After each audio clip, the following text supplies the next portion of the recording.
What's up? This is Trevor, and this is my new show. Trevor finds weird-ass randos out in public, and I do their voices from my car. So just came up with the title. Let's see what we got. Nobody. Oh, these people. Coffee on the porch, how sweet. Hey, babe, coffee up. Let's hear a little for you, baby. Love you. Oh my God, pour me some. I love that. Thank you. So precious. Not gonna lie, I might even look at my creepy spider fingers. You're the best. I'm in love. Oh, cheers. I don't want any more coffee. I'm okay. Did you know that Americano is Spanish for American? Yeah, I read about that. Actually, are you there? Is that guy in a car with a camera? Is that guy? Is he doing our voices, babe? Hello? I'm waving? Should we be concerned? Is that a concern? Let's walk down and confront him. Let's talk to him. I'm wearing like an old newspaper kid hat. We're friendly neighbors types, but we're mad. Hey, this is our yard. Like, we're gonna try to get your attention now. What are you doing? We're gonna knock until you like roll your window down or whatever. Like, are you doing our voices? That is nosy and inconsiderate of you. Yeah, maybe next time you're out in public, you can be nice to the people that you see and, just talk to them like normal people. Like normal people. Cool.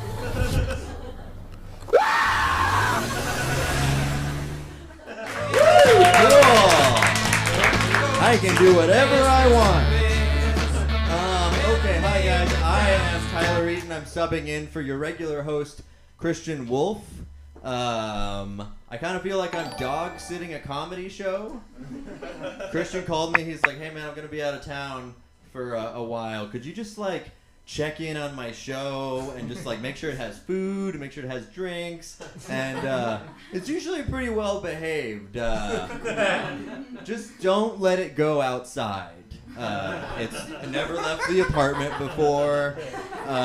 If it ran into another comedy show, I have no idea what would happen. Could get violent. Christian Wolf's a great guy. He looks like the guy you would imagine is inside the Big Bird costume. He's always smiling. He's very nice. He's extremely tall and blonde-haired. He's like if Larry Bird went into comedy. We got a big sports crowd, everybody.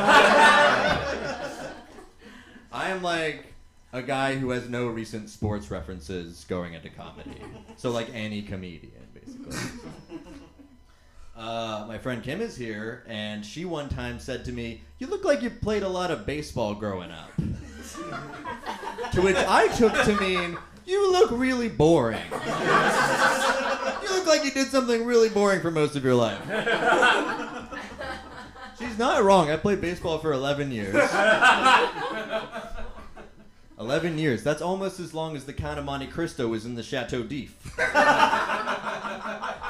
I think it's comparable, John. I think he had a better time. He learned to read. He learned a sword fight from an old man.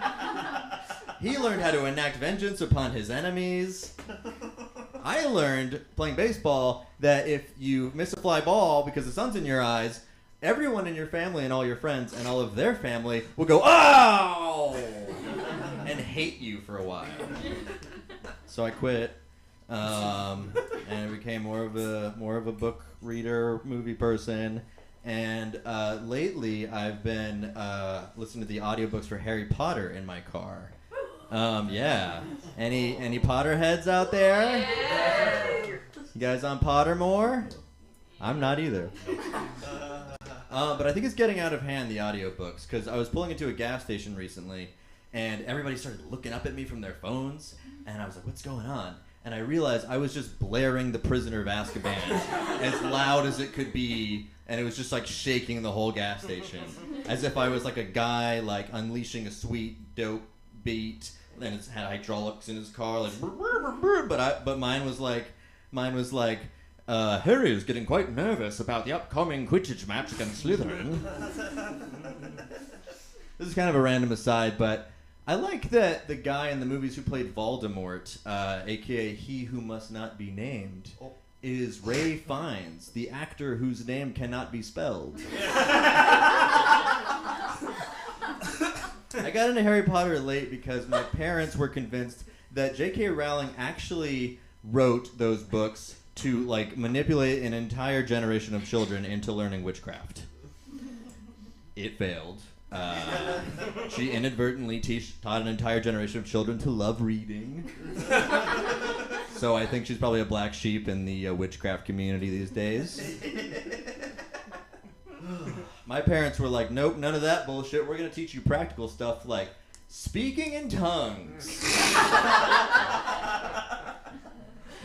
You know, it looks good on a high school transcript to be bilingual, so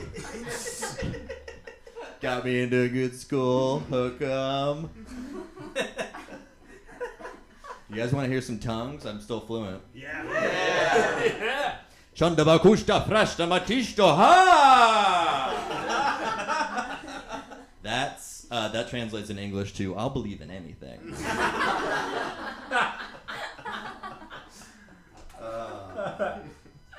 Yeah. I wanna go back to my parents' church and like be in the back row, just like really into it, and just go, Leviosa Patronum Dumbledore! Because they won't know what it means. They'll just be like, he's back. We got him back. I would like to sing a song that I wrote about one of my dad's weirdest beliefs. It has nothing to do with the Bible, but it has everything to do with Bigfoot. Yes. And there's no music to accompany this, so just get ready for a dry run. When a man finds a Sasquatch, he better take a picture, 'cause if he don't, ain't nobody gonna believe him. My dad believes in Bigfoot, 'cause he watched a documentary. I think that documentary must have been called Harry and the Hendersons. I can't wait for him to find Bigfoot. It'll be interesting, 'cause he'll have to reconcile that with the story of Noah's Ark. I personally believe in aliens, but I feel like that's a statistical inevitability. Maybe we can meet halfway. Maybe Bigfoot's an alien. I've come to the realization that my dad's life is way more magical and fun than mine, and that me as like a cynical realist in the Harry Potter universe makes me like the shitty uncle that he has to live with, and it makes my dad Harry Potter. So I'm still dealing with all this stuff.